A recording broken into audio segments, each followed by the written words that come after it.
चला तर मग आज अजून एक नवीन धडा 1.6 इंटू द वाईल्ड या लेसनचे मराठी रूपांतर करायला सुरुवात करूया. 1.6 इंटू द वाईल्ड या धड्याचे लेखक किरण पुरंदरे यांनी BCom नंतर पर्यावरण विषयाचे स्कॉटलंडमधील जॉर्डन हिल कॉलेज ऑफ एज्युकेशनमध्ये शिक्षण घेतले.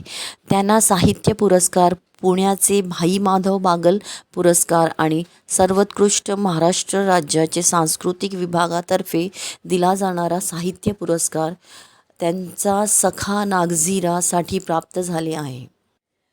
त्यांनी नागझिरा आणि जवळपास वनक्षेत्रामध्ये 400 दिवस घालवले आणि हे पुरस्कार विजेते पुस्तक लिहिले. हा उतारा त्याचपासून घेतला आहे. ते महाराष्ट्रातील वन्यजीवन तज्ज्ञ, पक्षी निरीक्षक, लेखक आणि मानद वनजीवन वॉर्डन आहेत. ते भंडारा गोंदिया जिल्हा येथील नागझिरा नावेगाव या व्याघ्र प्रकल्पाभोवती सामुदायिक कार्य करतात आणि निसर्ग संवर्धनासाठी काम करणाऱ्या निसर्ग वेध संस्थेचे संपादकही आहेत. त्यांनी महाराष्ट्रातील शालेय मुलांमध्ये अतिशय लोकप्रिय पक्षीपालन प्रसार करण्यासाठी किकाज बर्ड क्लबची स्थापना केली आहे. भाग 1 नावाप्रमाणेच उतारा हा लेखक किरण पुरंदरेंचा एक अद्भुत अनुभव आहे, जेव्हा हा एकटा प्रवासी उंबरझऱ्याच्या जंगलात पूर्णपणे हरवला होता. ते संध्याकाळच्या वेळी आपला मार्ग कसे गमावले आणि नंतर त्यावर झालेल्या भयानक गोंधळाचे वर्णन करतात. त्यानंतर मदतीसाठी ओरडले. इथे ओरडण्याचा शब्दशः अर्थ रानात रडणे असा होतो. त्यानंतर पिठझरीकडे जाण्याचा मार्ग कसा शोधला याचे तपशीलवार वर्णन करतात. भाग 2 हा भाग लँड रोवर इंडिया ने प्रकाशित केलेल्या CN ट्रॅव्हलर मासिकातून घेण्यात आला आहे. वर्ल्ड लाईफ फोटोग्राफीसाठी ओळखल्या जाणाऱ्या शॅझ जंगबद्दल आहे. हा भाग वर्ल्ड लाईफ फोटोग्राफीच्या जगात त्यांच्या प्रवासाबद्दल आपल्याला माहिती देतो. या प्रवासात त्यांना मिळालेली अंतर्दृष्टी, जंगलातील त्या नायकांचा अधिवास नष्ट झाल्याबद्दल आणि त्यांनी केलेल्या प्रामाणिक प्रयत्नाबद्दल स्थानिक ग्रामीण लोकांना शिक्षित करून जंगलाच्या संवर्धनासाठी BCRTI ची स्थापना करून घेतली आणि त्यांना उत्पन्नाचा एक स्रोत प्रदान केला. आता धड्याला सुरुवात करूया. इंटू द वाईल्ड म्हणजेच जंगलामध्ये. भाग 1 जंगलात वाट चुकलेले किंवा हरवलेले. उंबरझराच्या काठावर उंच उभ्या असलेल्या जांभ्याच्या झाडावर 8-8.5 तास लपून बसण्याचा दिवस फलदायी होता. नैसर्गिक वॉटर होलवर माझा दिवस संपवण्यापूर्वी मी माझ्या फील्ड नोट्समध्ये वेगवेगळ्या जातीच्या पक्ष्यांच्या म्हणजेच एविफोनाच्या नोंदी घेतल्या. मी एकटाच असल्याने पिठझरी गावात धाव घेतली, जिथे मी तैनात होतो. निसर्गाशी एकरूप अशा लपण्याच्या ठिकाणावरून मी माझ्या अत्यावश्यक वस्तू सोबत घेतल्या आणि पुन्हा ती जागा झाडाच्या पानांनी व्यवस्थित झाकून लपवून ठेवली व बाहेर येऊन 8.5 तास एकाच ठिकाणी शरीराची गठडी करून बसल्याने जखडलेल्या माझ्या शरीराला नॉर्मल करण्यासाठी मनसोक्त हातपाय ताणले. मी माझी कॅमेरा बॅग उचलली आणि पिठझरीकडे जाणारी परिचित पायवाट घेतली. सागवन आणि मोहाच्या झाडांची जाळीदार पाने हाताने बाजूला करत कमीत कमी आवाज होईल याची काळजी घेत पुढे निघालो. मी जंगलात सावधपणे चालत होतो. जंगलातून एखाद्या मित्रासोबत चालण्यापेक्षा एकटे चालत असताना अधिक सतर्कतेची गरज असते. एकटा असल्यामुळे मला कोल्ह्यासारखे सतर्क राहणे गरजेचे होते. परिचित पायवाटेवरून शांतपणे चालत, उघड्या डोळ्यांनी पाहत, माझे कान विविध प्रकारचे आवाज ऐकण्याचा प्रयत्न करत असताना एका परिचित आवाजाने मला चकित केले. हा आवाज लंगूरच्या चेतावणीचा होता. टोळीचा म्होरक्या लंगूर उंच झाडावर बसून जीवाच्या भीतीने गजर करत होता. टोळीतले सर्व लंगूर जोरजोराने चेतावणीच्या सुरात ओरडत राहिले. या आवाजाने सगळे लंगूर घाबरून झाडाच्या उंच फांद्यांवर सुरक्षित जागा शोधत होते आणि ह्या सर्व उलथापालथ केवळ एका प्राण्याच्या उपस्थितीमुळे निर्माण झाली होती. तो होता उंबरझराचा बिबट्या. शिकारी वाघ किंवा बिबट्या जवळपास दिसल्यावर अनेक प्राणी अलार्म क्लॉक म्हणून जोरजोरात आरडाओरडा करतात. जंगलातील सर्वोच्च भक्षकांच्या उपस्थितीबद्दल सुगावा शोधण्यासाठी लंगूर सर्वात जास्त विश्वसनीय आहेत. पराक्रमी मायावी उंबरझरा येथील बिबट्या बाहेर पडला होता. त्या सोनेरी काळ्या रंगाच्या पोशाखात हलणारी आकृती या लंगुरांनी हेरली होती. अगदी लहान लंगूरसुद्धा तुकडीतून अलार्म क्लॉक देत होते. चयाक चयाक. मी तसाच राहिलो. नेत्या लंगूरची लक्ष्य दृष्टी नजरेचा अंदाज घेत क्षेत्र डोळ्यांनी स्कॅन केले. काही पावले उचलली. पुन्हा थांबलो. पायवाटेवर माझ्यासमोर ताजे लीथ पडलेले होते. त्यावर निळसर जांभळ्या माशा गिरट्या घालत होत्या. मला याची खात्री होती बिबट्या कुठेतरी जवळच होता. 4 शिंगे काळविटाचा दूरचा अलार्म क्लॉक गोंधळात भर घालत होता. मी जेमतेम 15 मीटर चाललो आणि थांबलो. मी स्पष्टपणे बिबट्या नावाच्या चमत्काराच्या गर्भगृहात प्रवेश केला होता. पण मोठी मांजर कुठेच दिसली नव्हती. तो एक मायावी प्राणी आहे. आजूबाजूचा परिसर मला मी एकटेच असल्याची पुन्हा पुन्हा आठवण करून देत होता. मी पीठझरीच्या पायवाटेने पुढे सरकत असताना पार्श्वभूमीत लुप्त होणारे अलार्म क्लॉक्स अजूनही ऐकू येत होते. बिबट्या दूर गेल्याचे मला सहज समजले. दरम्यान काही अंतरावर त्याच्या हातात काठी घेऊन एक माणूस उभा असलेला मला दिसला. मी जवळ गेल्यावर बिबट्याच्या अलार्म क्लॉकमुळे तो घाबरलेला दिसत होता. आम्ही एकमेकांना अभिवादन केले. तो होता पीठझरी येथील राजू इसाकापे. तो नोंदी गोळा करायला आला होता, पण बिबट्याच्या हालचालीमुळे मागे हटला होता. उंबरझरा येथे माझ्या नियमित भेटीमुळे राजू थक्क झाला होता, कारण वाघ, बिबट्या आणि आळशी अस्वलाचे हे आश्रयस्थान होते. आम्ही विश्रांती घेण्यासाठी कुसुमाच्या झाडाखाली थांबलो. आम्हाला दोघांनाही थोडा आराम वाटला.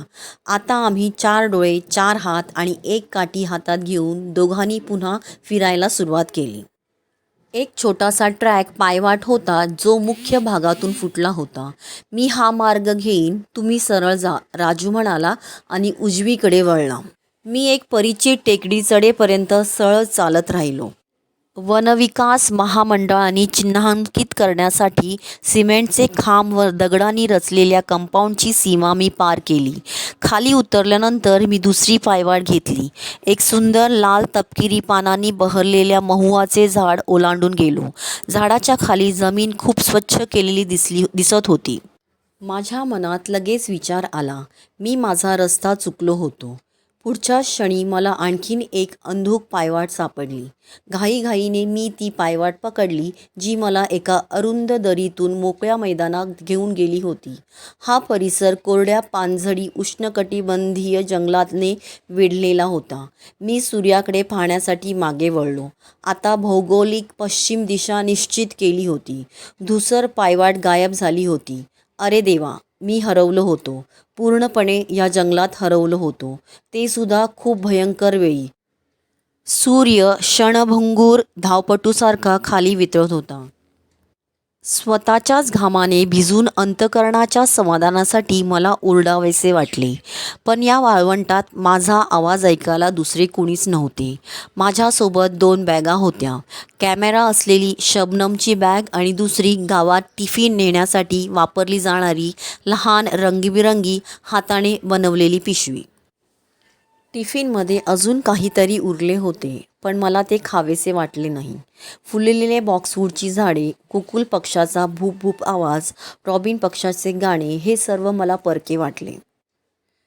तिथेच 1 तासापेक्षा जास्त वेळ झाला होता आणि मी अजूनही चढण्यासाठी आणि सुरक्षित होण्यासाठी योग्य झाड शोधत होतो.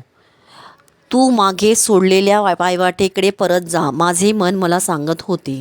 पण त्या पायवाटेची चिन्ह दिसत नव्हती. माझ्याकडे टेकडी चढण्यासाठी दुसरा मार्ग नव्हता.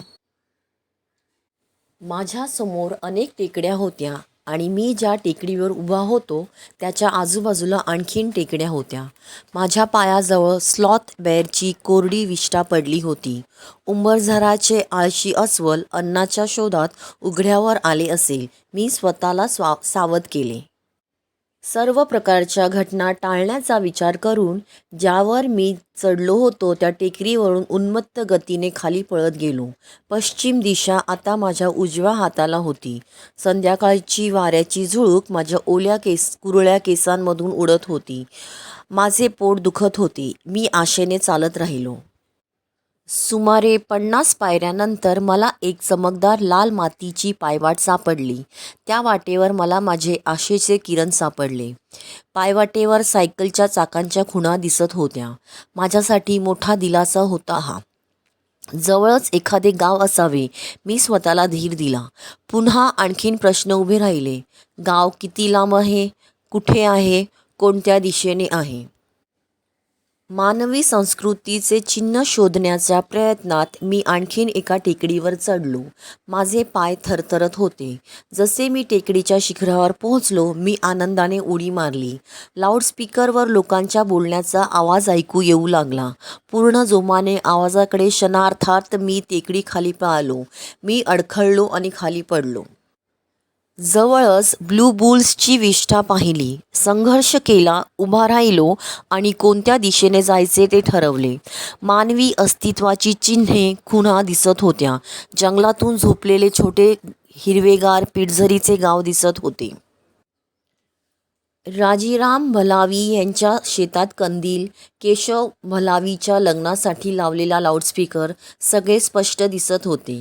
डावीकडे गावातील तलाव आणि परीची टेकडी. हुडाकी पाहण्यासाठी वळलो आणि गावात माझ्या स्वागतासाठी कुत्रा भुंकला. पहिली गोष्ट म्हणजे मी स्वच्छ अंघोळ केली. हातापायांची थरथर आता थोडी कमी झाली होती. पुन्हा पोटदुखी सुरू झाली. पोटभर जेवलो आणि मग कॉटवर पहुडलो.